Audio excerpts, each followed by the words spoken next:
Hello, hello. 3,000 mile review coming up. I'm going to break down the fuel mileage, how it tows, how it's a daily driver, how these tires work in the dirt, the snow. I'm out in the snow right now. This was poorly planned. I definitely planned on some nice sunny weather based on what I read on my phone this morning, but that was where I lived, and now I drove out to Echo, Utah, and it's colder than a polar bear's toenail right now. So I'm in the truck. I'm going to do this review. Let's break this down.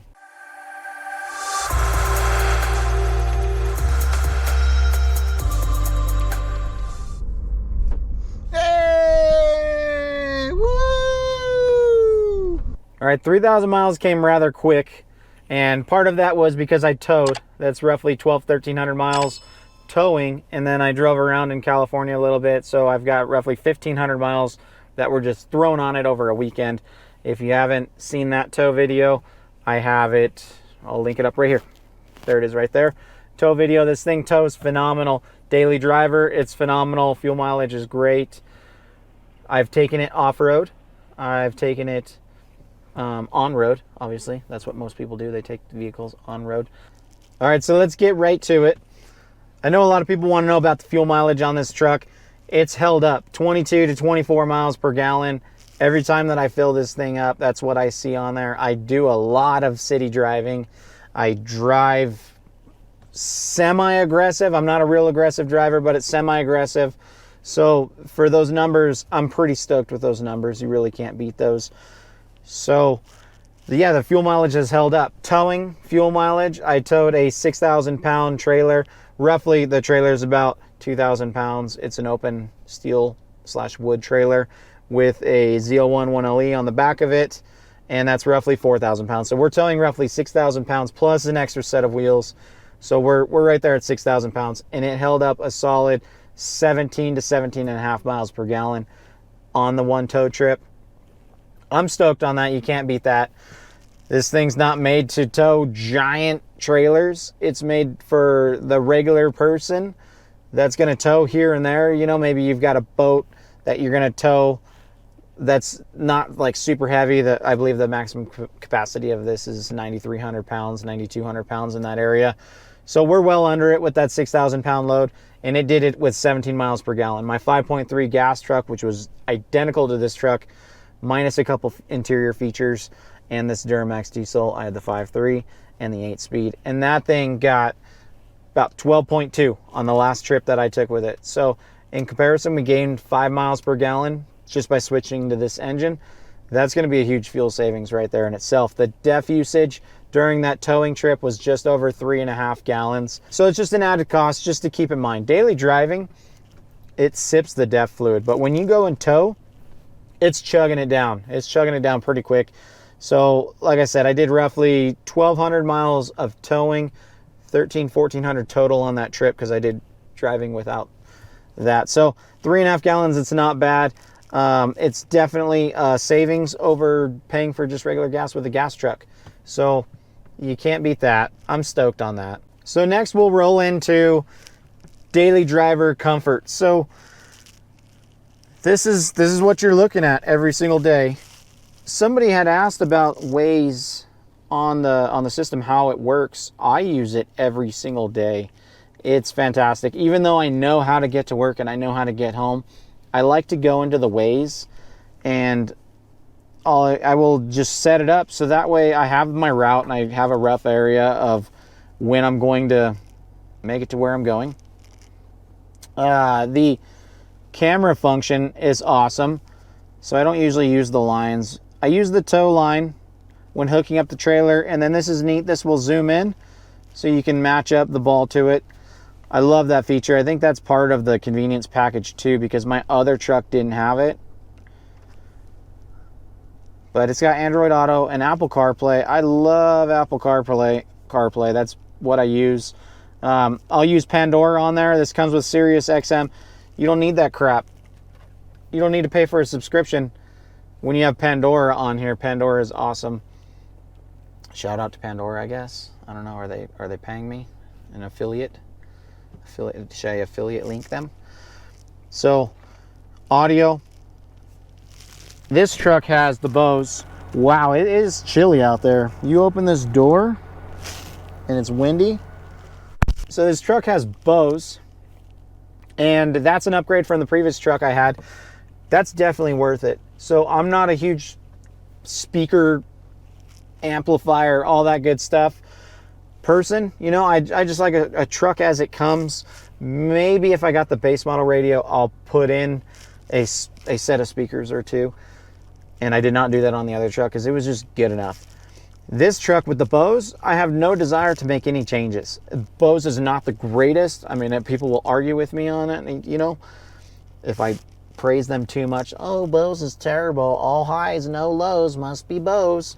I know the whole thing, but I like Bose. I think it sounds good enough to be great, in my opinion. So you can turn it up, it sounds good. You can have it down low, it sounds good.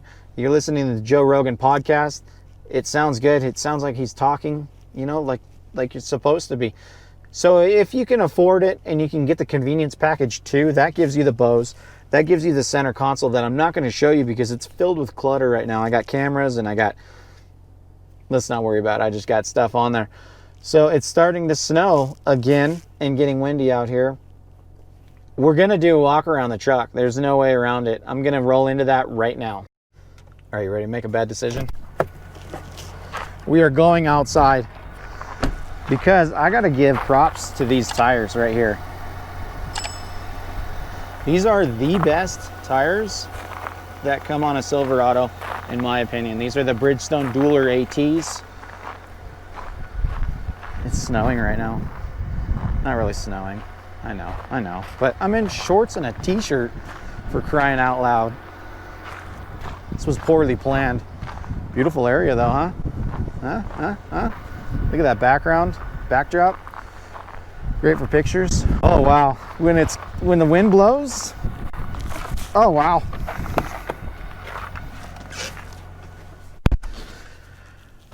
It's warm in here. All right, so I did take this truck off-roading last weekend because I wanted to be able to give everybody an accurate full circle feel. So it drives well in the cold. It drives well in the hot. I drove it. It was hot when I was towing. So in the dirt, you're wondering, well, how does it do off-road? It does pretty darn good. I mean, you're not going to take this thing on Jeep trails. I don't know, maybe you are, but most people are not, and I am not. However, I am going to take my dirt bikes out to the middle of the desert and unload them, and I'm going to need to traverse through all of the hills and all the terrain, and this thing just smashes through it like no problem. And when I mean smashes, I don't mean like 80 miles an hour into big old holes. I mean 60 miles an hour down a fire road, sliding through the turns, whipping it around, roosting everybody behind you. Fire roads, we can do that. On regular like hills, yeah, I took it up on a hill. I saw a hill and I said, we're gonna attempt this right now. So I clicked this bad boy into 4 high, powered right up it. I mean, it was like nothing, and it was sandy. So I'm telling you, these tires are phenomenal. They work good in the snow. They work good in the freeway. Well, not in the freeway, but they work good on the freeway. I love them. They're quiet. If you've got a Trail Boss, get rid of those tires. Those things are loud and noisy. I had the Trail Boss wheels and tires on my RST before this. No way. These 20s with those Bridgestones, phenomenal. Like I said, they handle snow, they're quiet on the road, they're an all-terrain tire. They can get through the sand, basic levels of sand, with common sense. We got to use common sense here. But I'm trying to review this as the normal person that just wants to take their boat out somewhere. They want to take a small camper. Notice I said small camper. If you have a giant camper, you're going to need a 2500. So why are you watching this?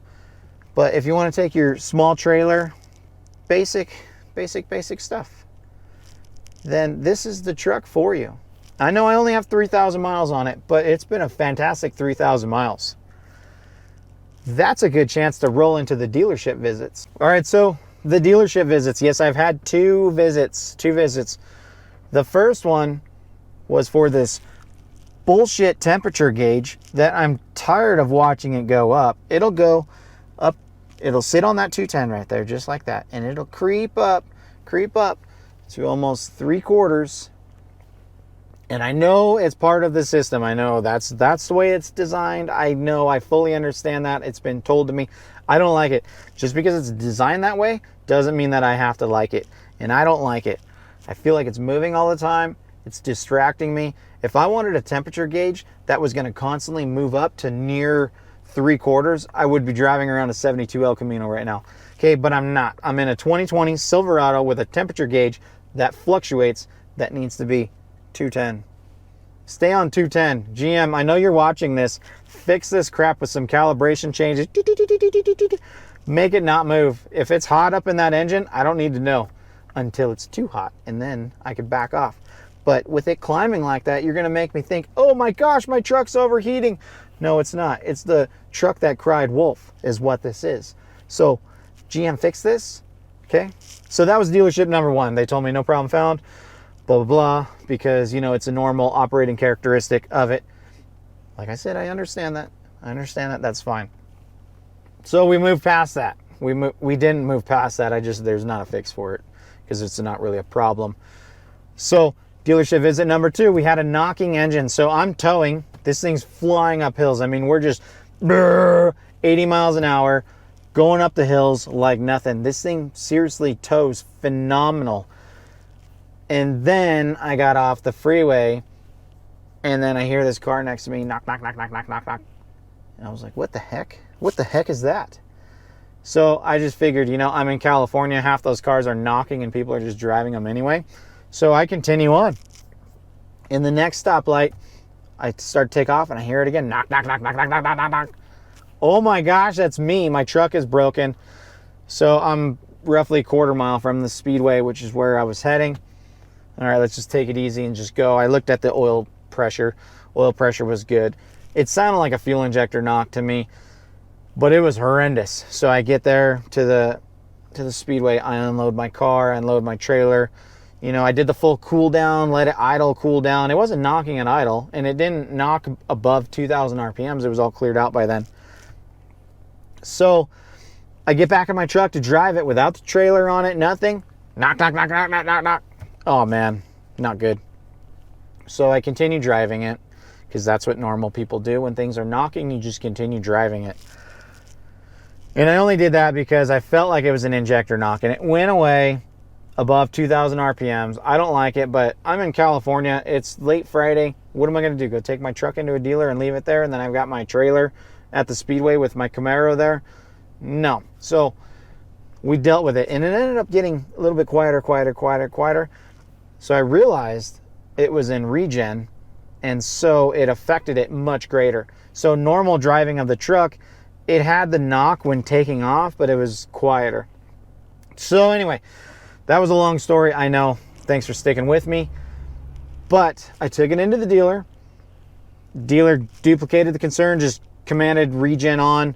They heard the knock, loud knock, took a video of it, sent it into technical assistance. Engineering got back to them and said, you know what? Take the QR codes. You know what? I'm going to show you. Whoa, that door. Did you see that door? I'm going to show you. So, these fuel injectors, oh man, I hope it's not blown out by the wind. Fuel injectors have codes.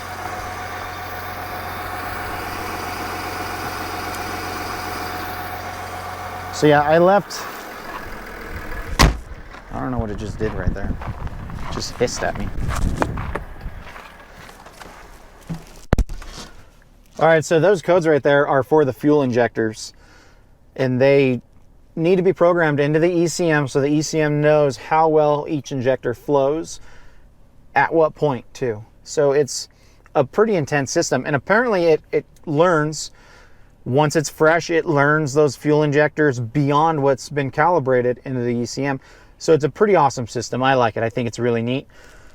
However, it must have learned itself, I don't know, maybe to a certain fuel. Maybe I got crappy fuel when it was learning. Maybe I got really good fuel when it was learning, and then I went into crappy fuel. Who knows? So engineering said, just reprogram those codes into there. It'll reset the fuel injectors and drive it around, see what it does. And bam, my truck is fixed. Oh, I love it. I didn't realize how loud it had gotten, but it's so much better. Again, I love how quiet this diesel is. So that's my 2 visits. I also got an oil change taken care of. My first oil change was free. They had the oil. I know there's some concerns about dealerships not stocking the oil and the filter. My dealership had it. It was no problem. What was it? 7 quarts of that special 0W20. Super, super easy. It wasn't that expensive if I were to pay for it. I don't remember how much it was, but I remember asking. And I'll have to get back to you on that on another video. But it's not as expensive as you would think because it's special oil only for this truck. It's not terribly priced, so it's not anything to worry about. All right, so this is way more drawn out than I had planned on, and I apologize for that, but I hope I'm giving you some good information based off of my personal experience. So after having this truck for the month and a half, 2 months that I've had it, I think it's been 2 months, I absolutely love it. The dealership visits, so this is a first year engine. I'm not expecting perfection out of it. I will let everybody know what issues I run into. So far, the only issue was that fuel injector thing, and then my complaint about the temperature gauge. I hate how it moves. We won't get it back into that. Don't fire me up on that.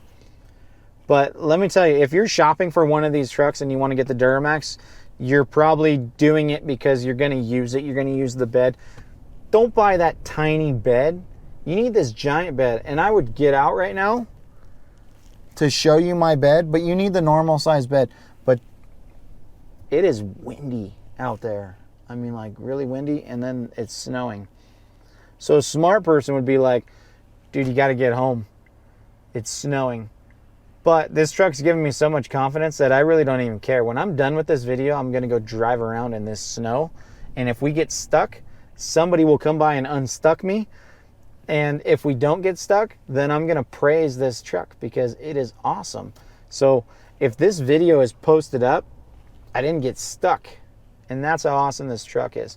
You need one of these Duramax LM2 3.0s in your life. I can feel it. So I got a bunch of videos in the works. And by in the works, I mean I have ideas in my head. And hopefully you like and subscribe this and follow along because I'm going to post a bunch of crap. You want to know how much it costs to operate a Duramax 3.0 1500 in comparison to a 6.2, 5.3? I'm working on that. I got numbers. I'll tell you, this Duramax is awesome. It's totally worth it. It's a great value. Good power, good everything. All right, so I'm going to wrap this up right now because I want to mob around in this. I want to go goof off.